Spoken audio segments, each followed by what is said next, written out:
Enquanto eu estava no trabalho, meus pais esvaziaram os quartos dos meus filhos e jogaram todas as coisas deles no porão, insistindo: seu sobrinho merece os melhores cômodos da casa. Quando entrei e encontrei meus filhos chorando, simplesmente sorri e disse: vão fazer as malas. Eles não tinham ideia da tempestade que tinham acabado de desencadear.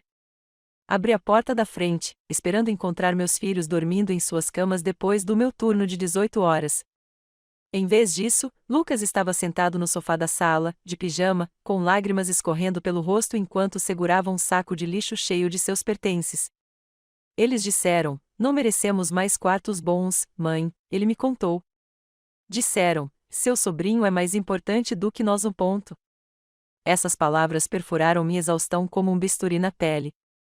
Maia surgiu do corredor, arrastando seu estojo de violino e uma fronha cheia de roupas. Seus olhos estavam vermelhos e inchados, mas havia algo mais ali: raiva. Aos 8 anos, minha filha já havia aprendido o que é injustiça, e eu podia ver isso ardendo em sua expressão. Onde suas coisas vão? Perguntei, embora o medo já estivesse se acumulando em meu estômago. No porão, sussurrou Lucas. O vovô nos mostrou onde colocam nossas camas. Tem um cheiro estranho lá embaixo, e tem aranhas. Ajoelhei-me diante do meu filho, ainda usando meu uniforme hospitalar que fedia antisséptico e a emergências de outras pessoas. Por 18 horas, salvei vidas, confortei famílias e mantive tudo sob controle com competência profissional. Agora, na sala de estar da minha infância, eu me sentia completamente impotente. Conte-me exatamente o que aconteceu, eu disse, mantendo a voz firme apesar da raiva crescendo em meu peito. Maia pousou o estojo do violino com precisão cuidadosa. O tio Ryan e a tia Nathalie vieram depois do jantar. Eles estavam com o bebê Oliver, e ele estava chorando muito. A vovó disse que ele precisava de um quarto silencioso para tirar suas sonecas. E a tia Nathalie disse que precisava de um lugar para trabalhar no computador por causa do seu trabalho importante. Lucas assentiu vigorosamente. Aí o vovô disse que o porão era perfeito para crianças da nossa idade e que deveríamos ser gratos por termos um lugar para dormir. Quando perguntei sobre minha asma e a poeira lá embaixo, ele disse que eu estava sendo dramático. Antes de continuarmos, quero agradecer por se juntar a mim para compartilhar essas histórias de famílias reais. Se você acredita que as crianças merecem amor e respeito iguais, considere se inscrever. É gratuito e nos ajuda a alcançar mais famílias que enfrentam desafios semelhantes. Agora, vamos ver como essa história se desenrola. A crueldade casual daquilo me tirou o fôlego. Eram as mesmas pessoas que nos ofereceram abrigo 18 meses antes, quando meu casamento com Marcos implodiu. As mesmas pessoas que me viram trabalhar até a exaustão, contribuindo com cada centavo que podia enquanto reconstruía minha vida do zero. Onde estão a vovó e o vovô agora? Perguntei. Na cozinha com o tio Ryan e a tia Nathalie, respondeu Maia. Eles estão conversando sobre como deixar o quarto do bebê Oliver perfeito. A vovó disse que quer comprar para ele uma daquelas cadeiras de balanço caras que custam o equivalente à prestação de um carro. Levantei-me lentamente, meu treinamento de enfermagem entrando em ação enquanto avaliava a situação como uma emergência médica. 2 crianças em sofrimento emocional. A dinâmica familiar chegando a um ponto crítico. Intervenção imediata necessária. As vozes da cozinha ecoavam pelo corredor, o planejamento animado de Dorothy, os murmúrios agradáveis de Frank, as exigências de Ryan e as exigências particulares de Nathalie para seu espaço de trabalho. Eles discutiam as cores da tinta para o quarto do bebê enquanto meus filhos estavam sentados na sala de estar com seus pertences em sacos de lixo. Mãe, Lucas puxou minha blusa, nós realmente não somos uma família como o bebê Oliver? A pergunta estilhaçou algo dentro de mim, não o tipo de quebra dramática que acontece nos filmes, mas o estalo silencioso e definitivo de um osso sob muita pressão. Olhei para meu filho, o brilhante e sensível Lucas, que lia no nível de um aluno da 5ª série e se preocupava com animais em extinção. Depois, para Maia, a feroz e talentosa Maia, que acabará de ganhar o primeiro lugar como violinista na orquestra da escola, apesar de tudo o que tínhamos passado. Vocês são da família, eu disse com firmeza. E não deixem que ninguém diga o contrário. Mas, mesmo enquanto dizia isso, pude ver a verdade que todos nós estávamos evitando. Não éramos família ali. Éramos casos de caridade, residentes temporários cuja presença era tolerada, desde que permanecêssemos gratos, quietos e invisíveis. Lembrei-me do dia em que chegamos, quando Dorothy fez um show ao limpar os quartos de hóspedes para nós. Como ela enfatizou repetidamente que aquilo era só até você se recuperar.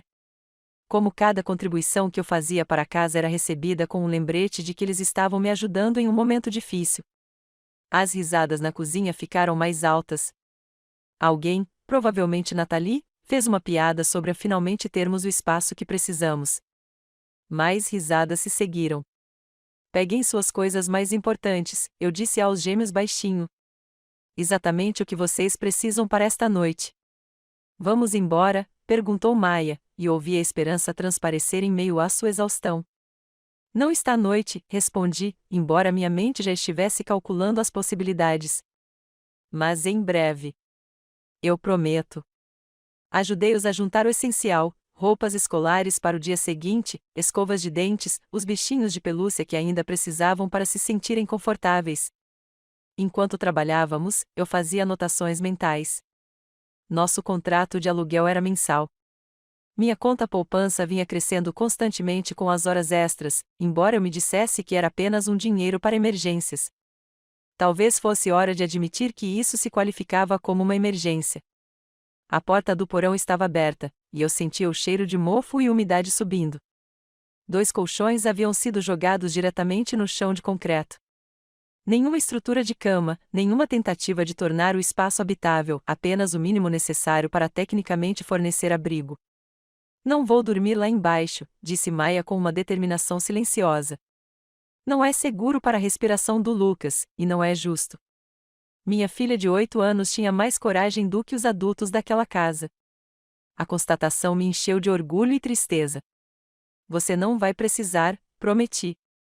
Hoje à noite, vocês dois vão dormir no meu quarto como se estivéssemos dormindo juntos. Amanhã, a gente pensa em algo melhor. Enquanto eu os colocava na minha cama de infância, Maia fez a pergunta que eu temia. Mãe, por que eles amam o bebê Oliver mais do que a nós? Alisei seus cabelos, procurando palavras que fossem honestas sem destruir completamente sua fé na família. Às vezes, os adultos tomam decisões com base no medo, e não no amor. A vovó e o vovô têm medo de decepcionar o tio Ryan, então priorizam os desejos da família dele em detrimento das necessidades de todos os outros. Mas isso não é justo, sussurrou Lucas. Não, não é justo, e é por isso que não vamos aceitar. Depois que eles adormeceram, sentei-me na escuridão silenciosa e abri o aplicativo do banco no meu celular. A conta poupança mostrou $3.847, insuficiente para o primeiro mês de aluguel e o depósito de segurança na maioria dos lugares, mas chegando perto. Percorri os anúncios de aluguel, calculando as possibilidades. Então, fiz algo que nunca tinha feito antes. Abri uma nova aba do navegador e comecei a pesquisar meus direitos como inquilino, mesmo em uma casa de família. O que descobri foi esclarecedor. Mesmo morando com parentes, eu tinha certas proteções. Eles não podiam simplesmente transferir meus pertences ou alterar meu endereço residencial sem aviso prévio. Mais importante, eu tinha opções. Abri sites de aluguel e comecei a salvar anúncios, apartamentos de 1 quarto que poderíamos administrar com meu salário, casas de 2 quartos que exigiriam um orçamento cuidadoso, mas eram possíveis, casas de 3 quartos que pareciam impossíveis agora, mas não seriam para sempre. Pela primeira vez desde que Marcos pediu o divórcio, senti algo além de medo em relação ao nosso futuro.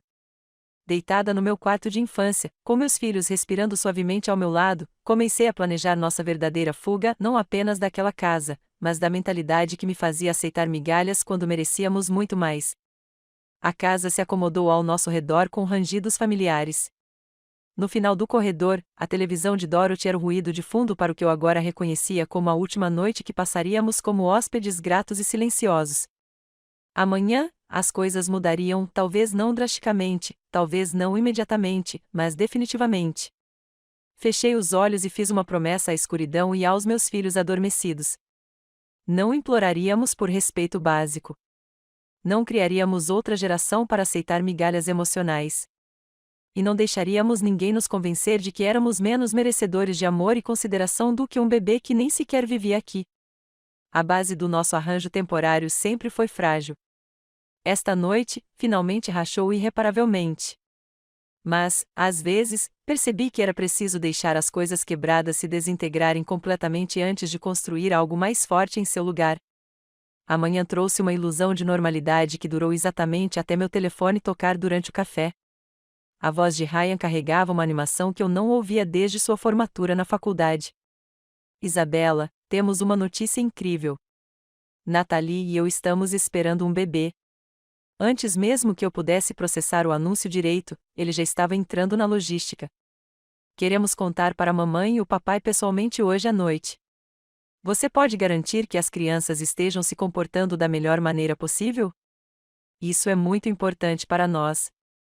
Olhei para o meu reflexo na janela da cozinha, ainda processando. Mais um neto, mais uma competição por atenção que Maia e Lucas já estavam perdendo. Parabéns, Ryan. Que notícia maravilhosa. Obrigada. Ah, e faça algo especial para o jantar, por favor? A Nathalie está com enjoos matinais, então talvez seja aquele prato de frango que a mamãe sempre adorou. Você sabe fazer melhor do que ninguém. A suposição casual de que eu cuidaria do jantar de comemoração do seu anúncio me irritou, mas concordei. Maia e Lucas ainda estavam dormindo, e eu tinha algumas horas antes do meu turno da tarde para preparar o que aparentemente se tornaria um banquete de coroação. Quando Ryan e Nathalie chegaram naquela noite, portavam-se com a gravidade de dignitários visitantes. Nathalie usava um vestido esvoaçante que enfatizava sua gravidez quase imperceptível, enquanto o peito de Ryan se enchia de orgulho enquanto nos reuniam na sala de estar para seu anúncio especial. A reação de Dorothy foi imediata e avassaladora. Lágrimas brotaram em seus olhos enquanto ela pressionava as duas mãos contra o coração. Meu Deus, Frank, você ouviu isso? Nós vamos ter outro neto.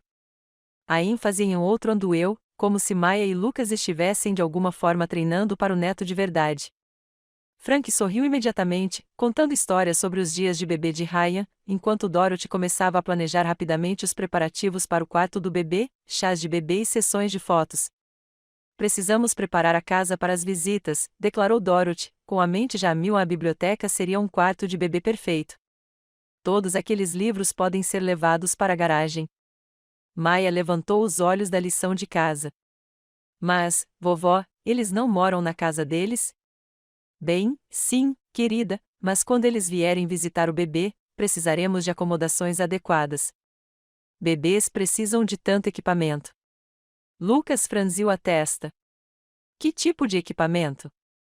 Nathalie riu, um som que de alguma forma conseguiu ser musical e condescendente. Ah, você vai ver, Lucas. Bebês precisam de berços, trocadores, cadeiras especiais, monitores, aquecedores, tantas coisas que você provavelmente nem se lembra de ter precisado. A conversa continuou em torno dos meus filhos, como se eles fossem observadores em vez de participantes.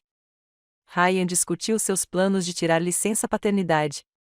Nathalie expôs suas preferências para o parto, e meus pais estavam atentos a cada palavra. Quando Maia tentou contar que havia sido selecionada para aulas avançadas de violino, Dorothy fez um gesto para que ela se calasse. Agora não, querida. Estamos discutindo notícias importantes da família. A transformação da biblioteca começou logo no fim de semana seguinte. Profissionais chegaram para remover as estantes embutidas que abrigavam a coleção de Frank por 30 anos. Dorothy supervisionou com a intensidade de um general comandando tropas, orientando a colocação de móveis infantis feitos sob medida, que custavam mais do que minha contribuição mensal para a casa. Não é emocionante? Perguntou Dorothy enquanto os pintores aplicavam a primeira demão de amarelo claro nas paredes. Nosso neto terá um quarto lindo. Maia ficou parada na porta, observando estranhos desmontarem o que antes era seu cantinho de leitura favorito. Para onde vão todos os livros? Armazenamento, respondeu Frank, com desdém. Livros podem ficar em qualquer lugar, mas um quarto de bebê precisa ser perfeito. Não me passou despercebida a ironia de que Maia e Lucas dormiam em camas de solteiro juntas no escritório convertido há mais de um ano, enquanto meus pais construíam um palácio para um bebê que os visitava ocasionalmente. Quando mencionei isso para Dorothy em particular, ela me olhou como se eu tivesse falado em outra língua. Isso é completamente diferente, Isabela. Maia e Lucas são crianças grandes que conseguem se adaptar. Bebês têm necessidades muito específicas. O projeto do berçário consumiu o mês seguinte. Dorothy documentou cada etapa nas redes sociais, postando fotos de amostras de tinta, montagem dos móveis e colocação dos enfeites. Suas legendas falavam com entusiasmo sobre a preparar para o nosso precioso neto e em criar o espaço perfeito para o bebê Oliver. Enquanto isso, o pedido de Maya por uma pequena mesa no espaço compartilhado foi considerado uma desordem desnecessária, e a sugestão de Lucas de pendurar seus certificados de projetos científicos foi recebida com preocupações sobre manter as paredes limpas. Quando o bebê Oliver finalmente chegou, a dinâmica familiar mudou tão drasticamente que parecia que estávamos vivendo em uma casa completamente diferente. Dorothy cancelou seus compromissos semanais de voluntariado para estar disponível para visitas. Frank reorganizou sua agenda de workshops em função de possíveis tarefas de babá. A geladeira, antes coberta com as obras de arte e os certificados de conclusão de curso de Maya e Lucas, foi esvaziada para dar lugar a fotos profissionais de recém-nascidos. Na primeira vez que Ryan e Natalie trouxeram Oliver para uma visita mais longa, vi meus pais se transformarem em pessoas completamente diferentes. Dorothy falava em tom baixo e reverente sobre cada som que o bebê fazia. Frank, que sempre fora prático em relação às necessidades das crianças, de repente se tornou um especialista em desenvolvimento infantil, analisando cada movimento de Oliver em busca de sinais de inteligência avançada. "Olha como ele está alerta", sussurrou Dorothy enquanto Oliver olhava fixamente para o teto. Ryan estava exatamente do mesmo jeito, tão atento ao que acontecia ao seu redor. Maya tentou mostrar à avó um poema que havia escrito para a escola. "Vovó, minha professora disse que este poema é muito bom e quer escrevê-lo em um concurso." "Que bom, querida", respondeu Dorothy sem desviar o olhar de Oliver. "Talvez mais tarde. Preciso ficar de olho nos sinais de alimentação dele." O bebê nem estava com fome. Ele simplesmente existia, como todos os bebês. Mas, para Dorothy e Frank, cada respiração era um milagre que valia a pena documentar e celebrar. O Natal daquele ano tornou-se um estudo de contrastes que teria sido cômico se não fosse tão doloroso. A sala de estar transbordou de presentes para Oliver, um carrinho de bebê de luxo que custava mais do que o aluguel da maioria das pessoas, roupas de grife que ele deixaria de usar em semanas, brinquedos educativos para uma criança que ainda não conseguia nem focar os olhos direito. Maya desembrulhou sua modesta coleção de livros e materiais de arte com uma graça que partiu meu coração.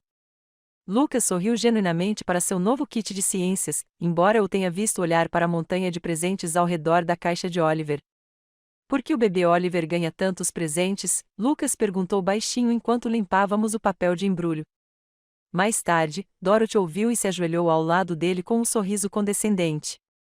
"Bem, querido, bebês precisam de tantas coisas para crescerem saudáveis e fortes. Você e Maya já têm tudo o que precisam." A mensagem era clara: Maya e Lucas eram produtos completos e acabados, exigindo investimento mínimo. Oliver era um projeto precioso que merecia recursos e atenção ilimitados.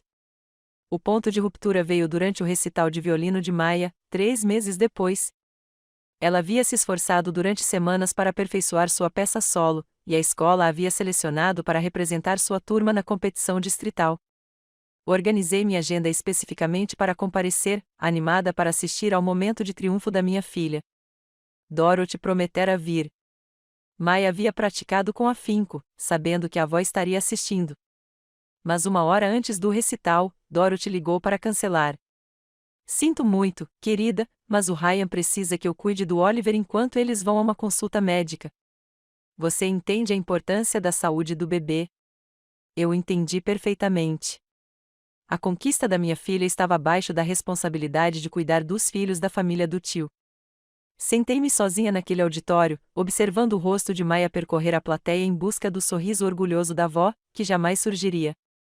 Após o recital, Maya entrou no nosso carro com a fita do primeiro lugar e fez a pergunta que destruiu minhas ilusões restantes sobre a nossa situação de vida. "Mãe, a vovó ama o bebê Oliver mais do que a gente? Porque não somos realmente a família dela." Naquele momento, sentada no estacionamento da escola com minha filha talentosa e perspicaz, percebi que tínhamos sido reduzidas a residentes temporários em um lar que priorizava a biologia em detrimento do relacionamento, o potencial em detrimento da realização e, principalmente, o alguém em detrimento do agora. O neto de ouro havia chegado, e Maya e Lucas se tornaram invisíveis na sombra de sua grandeza antecipada. Aquela conversa no carro depois do recital da Maya ainda ecoava na minha mente quando Ryan ligou 3 semanas depois. Sua voz carregava um estresse que eu raramente ouvirá do meu irmão, que normalmente era confiante.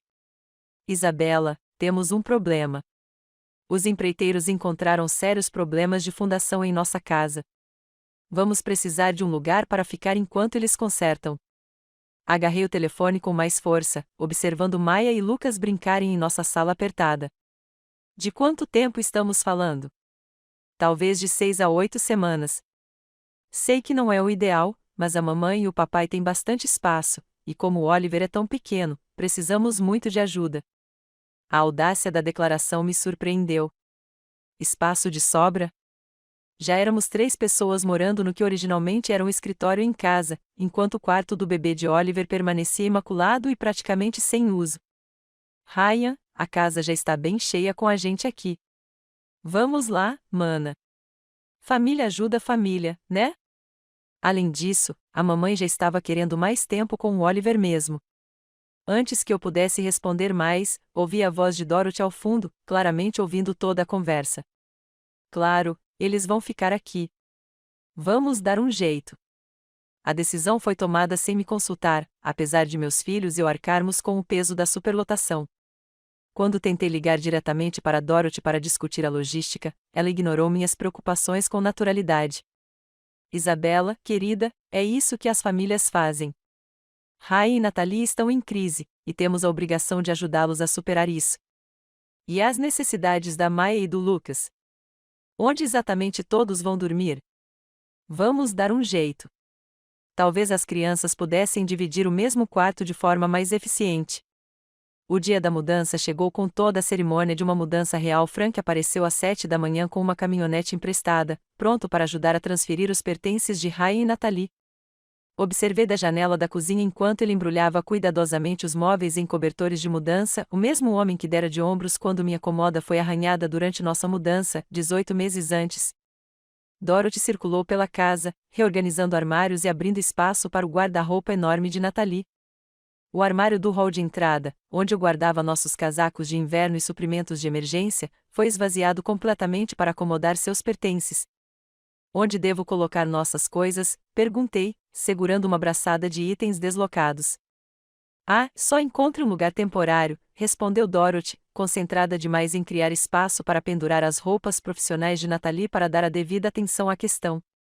Ryan e Natalie chegaram com bagagem suficiente para um mês de férias, malas, bolsas para fraldas, um berço portátil, cadeira alta, assento inflável, tapete de brincar e inúmeros outros acessórios para bebês que imediatamente ocuparam todas as superfícies disponíveis nas áreas comuns. É muita generosidade sua, Dorothy, disse Natalie, efusiva, enquanto Frank carregava sua mala de grife para a suíte principal. Agradecemos muito ter um espaço adequado durante este período estressante. Maya apareceu ao meu lado e sussurrou: Mãe, para onde vão todas as coisas deles? Eu estava me perguntando a mesma coisa.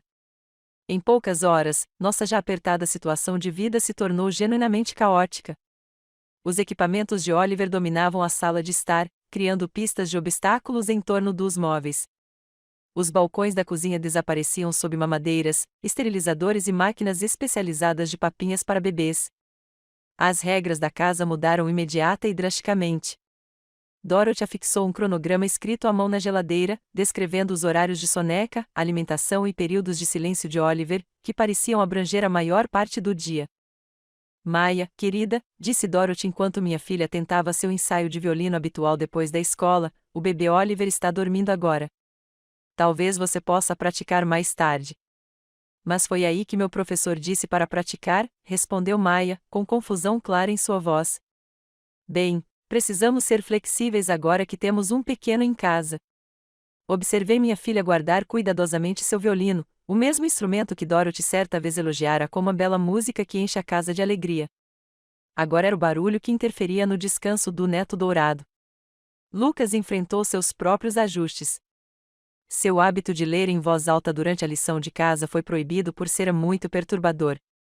Sua coleção de livros de ciências, antes espalhados pela sala para facilitar o acesso, teve que ser guardada em uma pequena caixa para dar espaço aos brinquedos de Oliver. Mas não consigo encontrar meu livro de astronomia, Lucas reclamou baixinho para mim uma noite. Provavelmente está na caixa de armazenamento debaixo da sua cama, sugeri, embora sentisse profundamente a injustiça da situação. Um bebê que ainda não conseguia nem sentar precisava de mais espaço do que duas crianças em idade escolar. A transformação da sala de jantar foi talvez a mudança mais reveladora. Nathalie anunciou que precisava de um espaço de trabalho adequado para seu negócio de consultoria, alegando que a mesa da cozinha era muito caótica para videochamadas profissionais. Em poucos dias, meus pais transformaram a sala de jantar formal em um escritório improvisado, completo com iluminação profissional e um cenário para reuniões. Onde Maia e Lucas vão fazer seus projetos de arte agora? Perguntei a Dorothy, apontando para a mesa onde meus filhos haviam espalhado as tarefas escolares por mais de um ano. Eles podem trabalhar no quarto, não é? Ou na mesa da cozinha quando a Nathalie não estiver usando. A mesa da cozinha, que estava perpetuamente coberta com os suprimentos de alimentação de Oliver, equipamentos de esterilização e acessórios para a bomba de tirar leite de Nathalie. O quarto que havia encolhido para acomodar duas camas de solteiro, com quase nenhum espaço entre elas. Mãe, eu disse cuidadosamente, as crianças também precisam de espaço para espalhar a lição de casa. O projeto da Maia para a Feira de Ciências exige muitos materiais. Bem, talvez ela pudesse escolher um projeto menor este ano, sugeriu Dorothy, como se as oportunidades educacionais da minha filha devessem ser ajustadas para acomodar hóspedes em casa. A noite em que tudo se concretizou foi uma terça-feira no final de setembro. Maia estava praticando violino no escritório adaptado, com a porta fechada para abafar o som. Ela estava se preparando para uma audição importante que poderia lhe render uma bolsa de estudos para aulas avançadas. Nathalie rompeu pela nossa porta sem bater, com o bebê Oliver se agitando em seus braços. Maia, você precisa parar com esse barulho.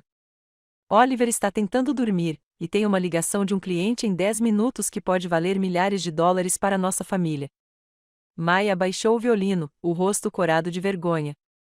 Desculpe, tia Nathalie. Eu estava tentando ficar quieta. Bem, não está funcionando. Algumas coisas são mais importantes do que a prática de um hobby. Senti algo se romper dentro de mim ao ver minha talentosa filha ser dispensada tão casualmente. Maia está se preparando para uma audição que pode lhe proporcionar uma educação musical avançada. Isso não é um hobby. É sua paixão e seu futuro em potencial. A expressão de Nathalie mudou para uma irritação mal disfarçada. Isabela, entendo que você queira apoiar Maia, mas precisamos ser realistas quanto às prioridades. O horário de sono de Oliver afeta seu desenvolvimento, e meu trabalho apoia a estabilidade financeira de toda a família. A implicação era clara: a educação musical da minha filha era um luxo que interferia em necessidades familiares mais importantes. O crescimento e as oportunidades dos meus filhos eram secundários em relação à rotina de sonecas do Oliver e às ligações de negócios da Nathalie. Naquela noite, enquanto eu colocava Maia e Lucas em suas camas apertadas, Maia fez a pergunta que vinha se acumulando há semanas: Mãe, por que temos que abrir mão de tudo pelo bebê Oliver? Nós chegamos primeiro. Sentei-me na beira da cama dela, buscando uma explicação que não destruísse completamente sua fé na justiça. Às vezes, os adultos tomam decisões com base em quem eles acham que mais precisa de ajuda, em vez de no que é realmente justo. Mas também precisamos de ajuda, observou Lucas em voz baixa. Precisamos de espaço para fazer lição de casa, praticar e simplesmente sermos crianças. Ele estava absolutamente certo. Precisávamos de ajuda, apoio e consideração. Em vez disso, estávamos sendo sistematicamente apagados do nosso próprio lar temporário para dar lugar a hóspedes que estavam sendo tratados como membros da realeza honrados. Enquanto ouvia os gritos de Oliver ecoando pela casa às 2 horas da manhã, seguidos pelas exigências de Nathalie por uma temperatura ambiente diferente e pela concordância imediata de Dorothy, percebi que não estávamos mais morando com a família. Estávamos morando com estranhos que, por acaso, compartilhavam o nosso DNA. E esses estranhos tinham deixado bem claro qual era o nosso lugar na hierarquia de importância deles. Os hóspedes indesejados haviam chegado e estavam reescrevendo as regras da nossa existência, um dia de cada vez. Na manhã em que saí para o que se tornaria uma maratona de 28 horas no hospital, certifiquei-me de deixar instruções detalhadas no balcão da cozinha, a agenda de ensaios de violino da Maia, o horário de leitura do Lucas, a rotina da hora de dormir e um lembrete sobre os planos para o fim de semana. Cheguei a escrever um bilhete pedindo para Dorothy incluí-los nas conversas em família durante o jantar, já que eles estavam ficando mais quietos a cada dia. Faça com que eles se sintam especiais hoje, escrevi no final. Eles têm tido dificuldade para se adaptar a todas essas mudanças. O pronto-socorro estava com falta de pessoal naquele fim de semana, com 3 enfermeiras ligando dizendo que estavam doentes e um acidente envolvendo vários carros que nos manteve correndo sem parar. Às 20 horas, meus pés doíam e minhas costas gritavam, mas o pagamento das horas extras ia direto para minha conta poupança secreta. Cada hora exaustiva era mais um passo em direção à independência. Durante meu breve intervalo por volta da meia-noite, mandei uma mensagem para Maia: espero que você tenha tido um bom dia com a vovó e o vovô. Amo vocês dois. Vejo vocês amanhã à tarde. A resposta dela veio rápida: também te amo, mãe. Mal posso esperar para você voltar para casa. Havia algo naquelas palavras que me faziam sentir urgente, mas o cansaço nublou meu julgamento. Presumi que ela simplesmente sentia minha falta depois do longo turno. A viagem de volta para casa no domingo à noite deveria ter me preparado para o que eu encontraria. Mesmo da entrada da garagem, a casa parecia diferente. Nenhuma luz no escritório onde Maia e Lucas costumavam ler antes de dormir. Nenhuma música de violino saindo das janelas. Apenas um silêncio incomum que me fez sentir um aperto no estômago. Encontrei-os exatamente como descrevi antes: Lucas de pijama, segurando um saco de lixo com seus pertences, Maia agarrando o estojo do violino com lágrimas escorrendo pelo rosto. Mas o que eu não havia mencionado foi o que aconteceu depois que eles explicaram sobre o porão e o banimento dos cômodos do andar de cima. Quando isso aconteceu? Perguntei, ajoelhando-me entre eles. Logo depois do almoço, sussurrou Maia. O tio Ryan disse que o Oliver precisava de mais espaço para se movimentar, e a tia Natalie disse que precisava de um escritório maior porque o negócio dela estava crescendo. Lucas assentiu, com a voz trêmula. O vovô disse que o porão era uma aventura, como acampar dentro de casa. Mas, mãe, tem insetos lá embaixo, o cheiro é estranho e as paredes estão molhadas em alguns lugares. Senti minha compostura profissional se rompendo. Essas eram as mesmas crianças que eu havia pedido especificamente para serem incluídas e cuidadas enquanto trabalhava para sustentar nossa família. Em vez disso, elas foram literalmente relegadas ao porão para dar lugar a um bebê de 9 meses que ainda nem conseguia engatinhar e ao crescente império empresarial de sua mãe. Mostre-me, eu disse baixinho. A escada do porão rangia sob o nosso peso enquanto descíamos para o que só poderia ser descrito como uma masmorra. A única lâmpada nua lançava sombras ásperas nas paredes de concreto. 2 colchões jaziam diretamente no chão, cercados por pertences jogados às pressas. Os materiais de arte cuidadosamente organizados de Maia estavam espalhados em caixas de papelão. A adorada coleção de livros de Lucas estava empilhada contra uma parede que apresentava danos evidentes causados pela água. O cheiro me atingiu então, umidade e mofo misturados a alguma outra coisa. No canto mais distante, manchas escuras subiam pela parede de fundação como uma doença se espalhando pelo concreto.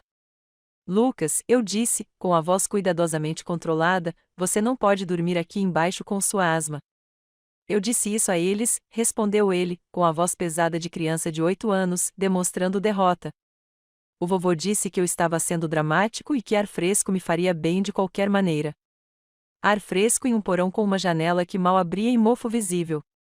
Subi as escadas com meus filhos atrás de mim, com meu treinamento de enfermeira catalogando violações de segurança e riscos à saúde a cada passo. A cozinha brilhava com uma luz acolhedora, e risadas vinham da sala de estar ao lado, onde minha família aproveitava a noite de domingo com conforto. Eles olharam para cima quando entramos, Dorothy na mesa da cozinha, organizando a rotina de alimentação de Oliver, Frank lendo seu jornal, Ryan balançando Oliver no colo enquanto Natalie mexia no celular. Isabela, exclamou Dorothy com uma alegria artificial, como foi seu turno? Tivemos um fim de semana maravilhoso com as crianças. Que lindo, repeti, olhando para meus filhos molhados de lágrimas. Vi as novas acomodações deles lá embaixo. Frank dobrou o jornal com precisão deliberada. Achamos que eles gostariam de ter seu próprio espaço. Crianças adoram aventuras. Aventuras. A palavra tinha um gosto amargo. Você mudou meus filhos para um porão inacabado, com exposição a mofo e ventilação inadequada. Ryan ergueu os olhos de Oliver, sua expressão mudando para um leve aborrecimento. Vamos lá, Isabela. Você está sendo dramática. Está tudo perfeitamente bem lá embaixo. Nós garantimos que eles tivessem tudo o que precisavam. Tudo o que eles precisavam, gesticulei em direção a Lucas. Ele tem asma. Aquele ambiente pode desencadear uma crise grave. Nathalie finalmente levantou os olhos do celular. Crianças são mais resilientes do que imaginamos. Cresci dividindo o quarto com 3 irmãs. Um pouco de construção de caráter nunca fez mal a ninguém. A desconsideração casual pelo bem-estar dos meus filhos, proferida enquanto ela se sentava no conforto do escritório convertido em sala de jantar, cristalizou tudo o que havia de errado em nossa situação. Onde exatamente você cresceu dividindo aquele quarto? Perguntei baixinho. Ela piscou, pega de surpresa. O que você quer dizer? Você cresceu em uma casa de 5 quartos em Westfield. Vi as fotos nas suas redes sociais. Com quais 3 irmãs você morava naquela mansão? Um rubor subiu por seu pescoço enquanto Ryan se mexia, desconfortável. Bem, não é bem esse o ponto. É exatamente esse o ponto. Virei-me para Dorothy. Você gastou $3.000 criando um berçário para um bebê que vem 2 vezes por semana, mas acha que o porão é apropriado para as crianças que moram aqui todos os dias. O rosto de Dorothy endureceu. Agora escute aqui, Isabela. Fomos mais do que generosos em deixar você ficar aqui, e não queremos que falem conosco assim em nossa própria casa. Seu sobrinho merece os melhores quartos da casa, continuou ela, elevando a voz com justa indignação. Oliver é da família, e a família vem em primeiro lugar. As palavras pairaram no ar como um golpe físico. Mai emitiu um pequeno som ao meu lado, e viu o rosto de Lucas se contorcer de compreensão. Oliver é da família, repeti lentamente. E o que exatamente são Maia e Lucas? Frank se levantou, esquecendo o jornal. Chega! Você está sendo completamente irracional. O porão é perfeitamente adequado para crianças da idade delas. Elas deveriam ser gratas por terem um lugar para dormir. Grata. Olhei para cada um deles, Dorothy com sua raiva hipócrita, Frank com sua autoridade desdenhosa, Ryan com seu sorriso presunçoso, Nathalie com sua crueldade casual. Meus filhos deveriam ser gratos por um porão mofado enquanto você constrói um palácio para o primo deles. O sorriso irônico de Ryan se alargou. Onde exatamente você pensa que vai, Isabela? Não é como se você tivesse muitas opções aqui. Aquele sorriso irônico, aquela suposição casual da minha impotência, aquela certeza absoluta de que eu estava preso e dependente e aceitaria qualquer migalha que me oferecessem, senti algo se apoderar de mim naquele momento. Não raiva, nem mágoa, mas uma clareza cristalina que permeou meses de insegurança e acomodação. Façam as malas, disse eu baixinho a Maia e Lucas. O sorriso irônico desapareceu do rosto de Ryan. O que? Vocês me ouviram. Olhei para os meus filhos, vendo a esperança brilhar em seus olhos pela primeira vez em semanas. Levem tudo o que precisam para esta noite. Estamos indo. Você não pode estar falando sério, gaguejou Dorothy. Aonde você pensa que vai? Sorri então, sentindo um poder que eu não sabia que possuía. Um lugar onde meus filhos sejam valorizados. Um lugar onde eles não precisem ser gratos pelas sobras do porão enquanto outras crianças recebem tratamento palaciano. O silêncio atordoante que se seguiu foi o som mais doce que eu ouvirá em meses. O silêncio atordoante se estendeu por exatamente 3 segundos antes que o caos se instalasse. Ryan se levantou de um salto, quase derrubando Oliver no processo. Isabela, você está sendo ridícula. Você não pode simplesmente ir embora só porque não conseguiu o que queria.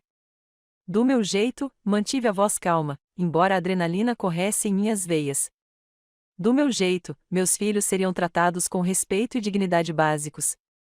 Aparentemente, isso era pedir demais. Maia e Lucas ficaram paralisados ao meu lado, sem saber se deviam se mexer. Coloquei a mão delicadamente nos ombros de cada um deles. Vão arrumar suas coisas mais importantes. Só o que precisam para alguns dias. Espere, espere, espere, Dorothy se levantou de um pulo, com o rosto vermelho de pânico. Não vamos nos precipitar. Podemos discutir isso como adultos. Talvez tenhamos sido um pouco descuidados com a organização do quarto. Um pouco descuidado. Quase ri do eufemismo. Você mudou meus filhos para um porão mofado sem meu conhecimento ou consentimento enquanto eu trabalhava para sustentar esta família.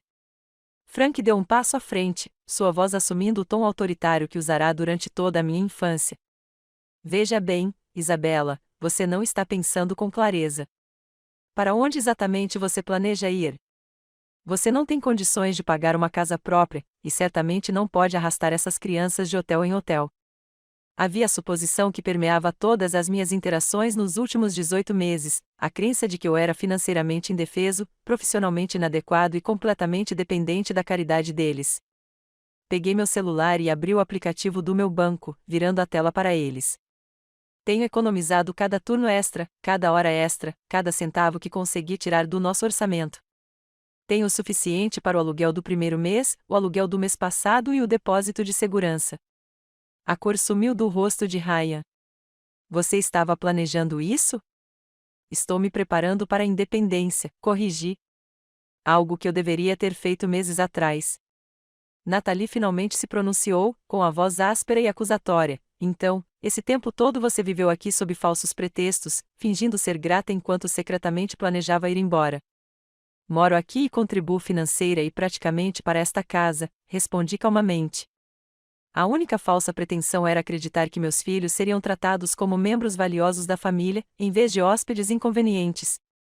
Dorothy começou a chorar, soluços dramáticos e desesperados, com a intenção de manipular. Isabela, por favor. Somos uma família. Famílias resolvem seus problemas juntas.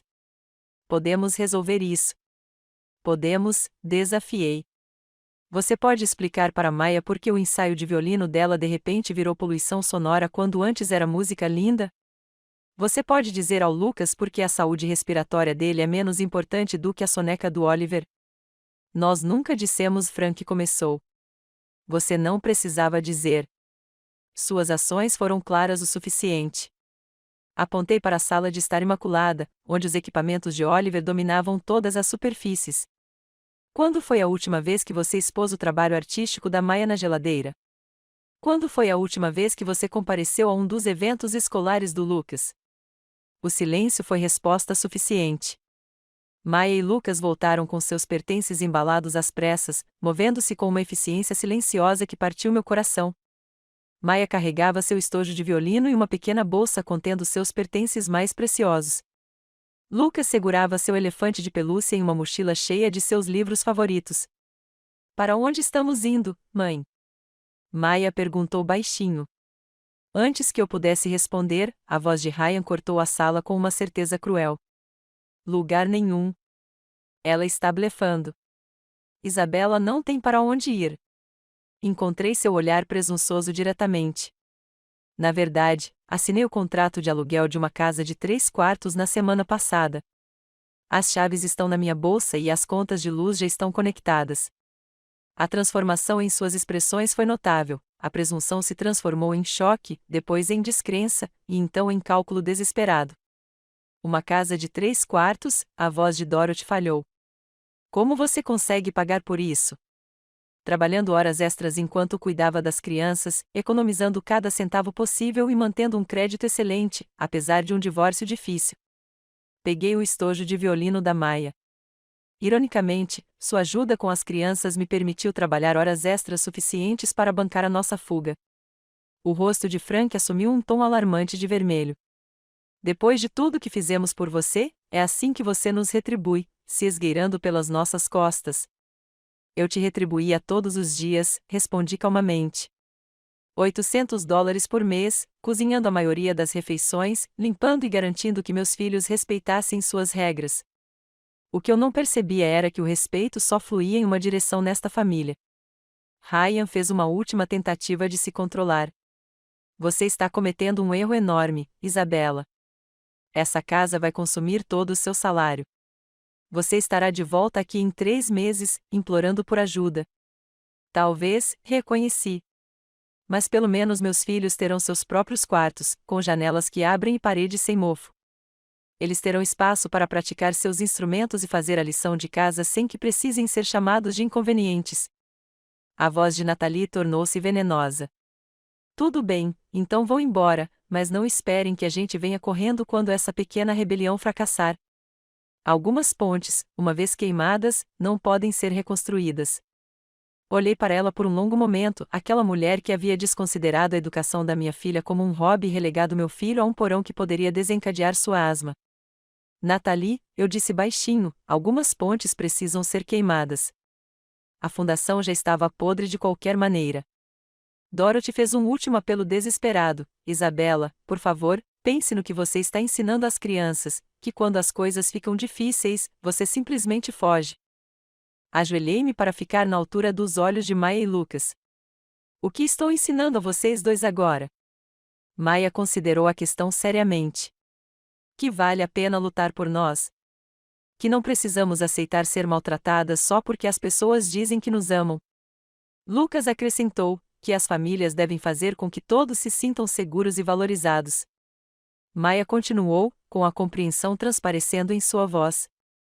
Levantei-me, com o orgulho crescendo no peito. Exatamente. Às vezes, a coisa mais corajosa que você pode fazer é se recusar a aceitar menos do que merece. O caminho até a casa de Patrícia foi tranquilo, mas não tenso. Maia e Lucas estavam sentados no banco de trás, processando a enormidade do que acabará de acontecer. Liguei para Patrícia da entrada da garagem e expliquei brevemente nossa situação. Suba, disse ela imediatamente. Tenho o quarto de hóspedes pronto e algumas sobras de lasanha que preciso comer. Patrícia nos recebeu na porta com abraços calorosos e sem nenhuma pergunta além de: vocês estão bem? Ela havia preparado o quarto de hóspedes com lençóis limpos, toalhas e até tinha uma seleção de filmes prontos para as crianças. Não tenho palavras para agradecer, comecei, mas ela me dispensou com um gesto. Você faria o mesmo por mim, disse ela simplesmente. Agora, quem quer chocolate quente enquanto pensamos nos próximos passos? Sentada na cozinha aconchegante de Patrícia, observando Maia e Lucas finalmente relaxarem pela primeira vez em meses, senti o peso da nossa decisão se acomodar em algo que me fez sentir paz em vez de pânico. Meu celular vibrou com mensagens dos meus pais, alternando entre culpa e ameaças, súplicas e raiva. Virei o aparelho para baixo sem ler todas. Estamos realmente livres agora? Lucas perguntou baixinho. Olhei para meus filhos corajosos e resilientes e sorri. Sim, querida. Somos realmente livres. Naquela noite, deitada entre Maia e Lucas no quarto de hóspedes de Patrícia, ouvi-os respirar profunda e pacificamente.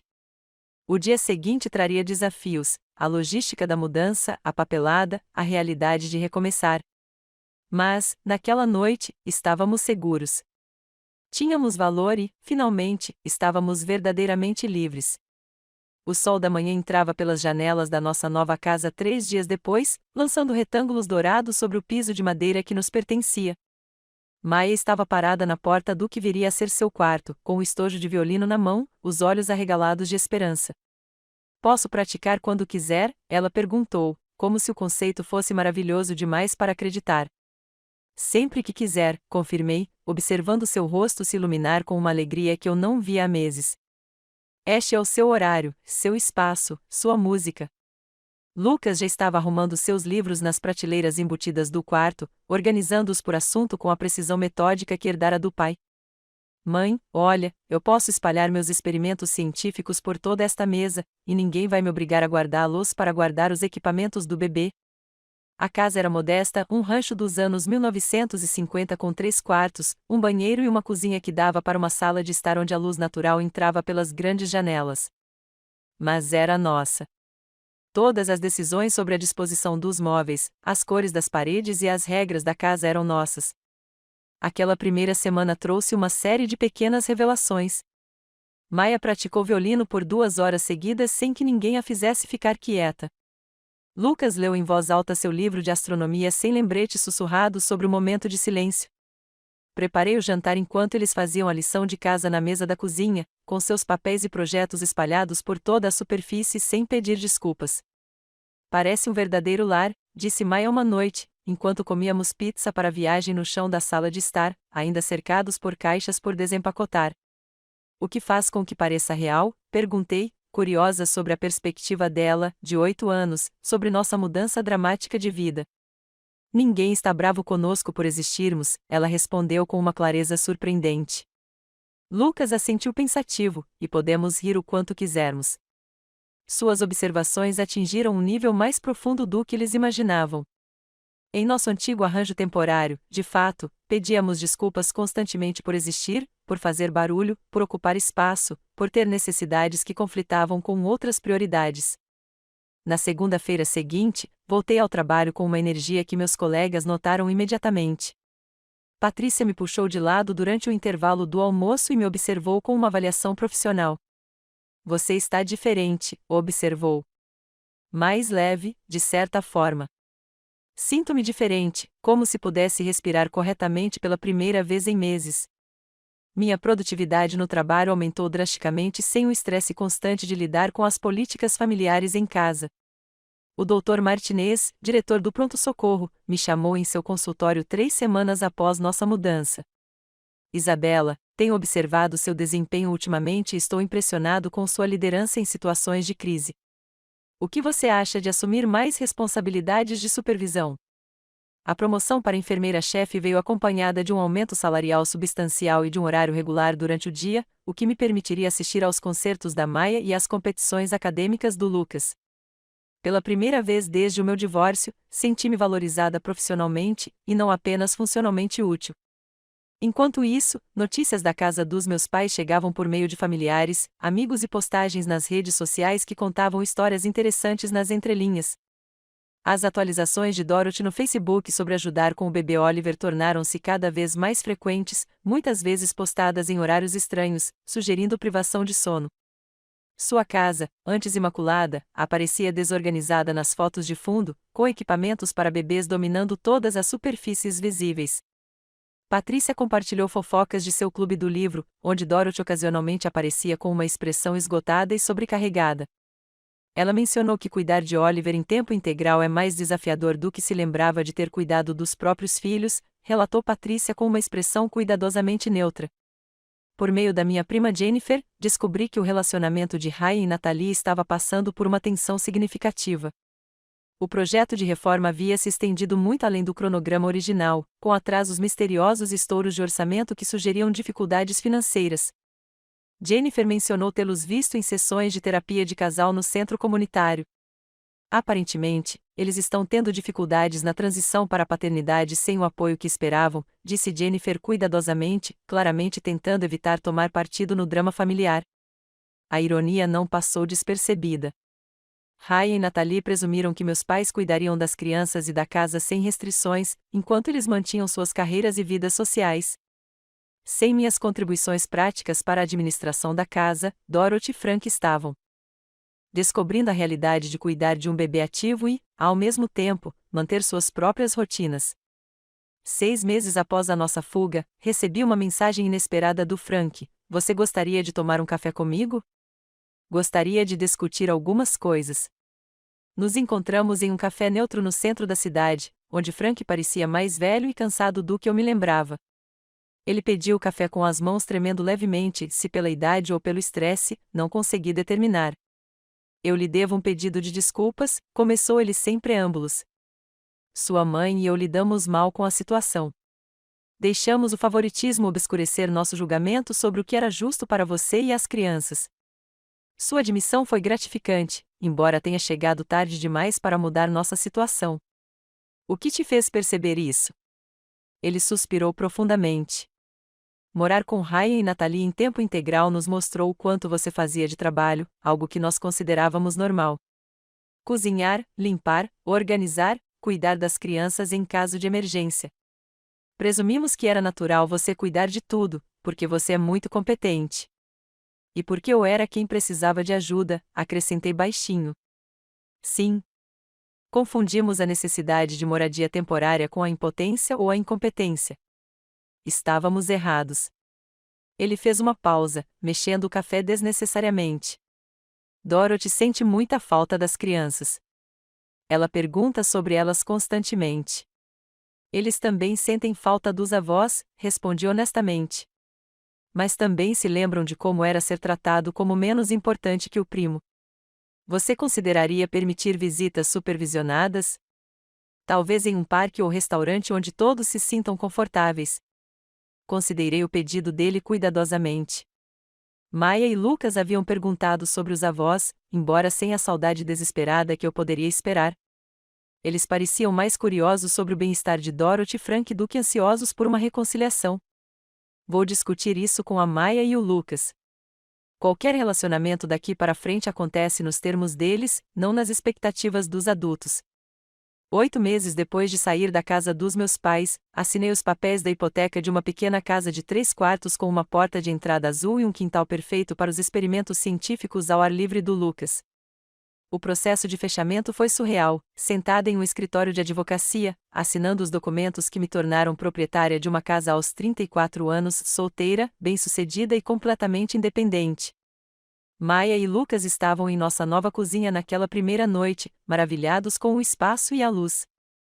Nós realmente somos donos desta casa inteira? Perguntou Lucas, passando as mãos pelas bancadas de granito que não apresentavam danos causados pela água ou mofo. Nós realmente merecemos, e ninguém pode nos fazer sair, mudar as regras ou nos dizer que não merecemos estar aqui. Naquela noite, enquanto eu os colocava em camas em quartos que eles mesmos decoraram, Maia fez a pergunta que vinha se formando há meses: Mãe, você está orgulhosa de nós por termos sido corajosos quando saímos da casa dos vovós? Sentei-me na beira da cama dela, impressionada com a maturidade e a perspicácia da minha filha de 8 anos. Tenho orgulho de nós por reconhecermos que merecíamos um tratamento melhor e termos tido a coragem de insistir nisso. Às vezes, a atitude mais corajosa que você pode tomar é se recusar a aceitar menos do que você merece. Lucas gritou do seu quarto, e às vezes você tem que fazer as malas e construir sua própria vida. O riso deles encheu nossa casa, um riso alto, alegre e sem remorso, que ninguém jamais lhes pediria para silenciar para o conforto de outra pessoa. Tínhamos aprendido a lição mais valiosa de todas, que família não se resume a laços de sangue ou obrigações, mas sim a respeito mútuo, amor constante e a escolha de valorizar cada pessoa por quem ela realmente é. Nossa doce independência se tornou a base para algo ainda melhor, uma vida construída com dignidade, respeito e o conhecimento inabalável de que éramos dignos de amor incondicional. Esta história de independência absoluta fez você torcer pela Isabela. Clique em curtir agora mesmo. Minha parte favorita foi quando Isabela disse calmamente aos filhos para arrumarem as malas enquanto a família dela estava ali, atônita. Qual foi o seu momento favorito? Deixe nos comentários abaixo. Não perca mais histórias inspiradoras como esta. Inscreva-se e clique no sininho para não perder nenhum post.